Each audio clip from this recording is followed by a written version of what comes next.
papalabasin niyo na po kami. Kanina pa po kami ditong alas 3, saka pinauwi na po kami ng mga teacher. Okay naman daw pong lumabas na. Hindi pwede.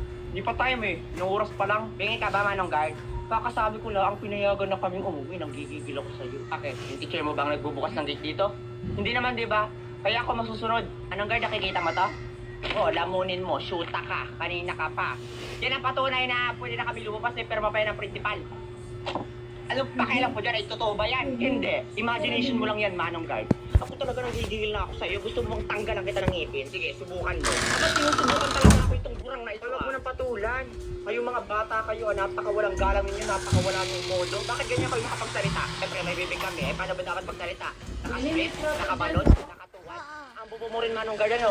Eh, sino ba kami dapat magsasalita sa kilikili o ayan, kausapin mo? Layo mo ka sa akin yan, baka may pasabog ka pa dyan eh. Kung may pasabog man dito, yung hininga mo na yon. Halos nga lahat ng bagang mo bulok na eh. Baka nga tinutubuan na yun ng kamote. Lalong hindi ko kayo palalabasin. Lalo ka ng bata ka, napakasama ng ugali mo. Siguradong wala kang mararating sa buhay mo. Siguro kaya namatay yung nag-ampun sa'yo dahil ganyan yung bunganga mo. Huwag ka naman damay ng ibang tao. Huwag ka, makakarma ka rin. Hindi ako naniniwala sa karma. Manong Guard, palabasin mo na sila. Sige po, ma'am. O, lumabas na kayo, mga buwisit kayo. Nag-guard niya sakit sa ulo. Oh my God, hala. Hala, nadalasan si Manong Jeric. Hala, totoo? Hala, kawawa naman. R.I.P. that Jeric. Eh! Buhay pa daw. Ay, sayang naman.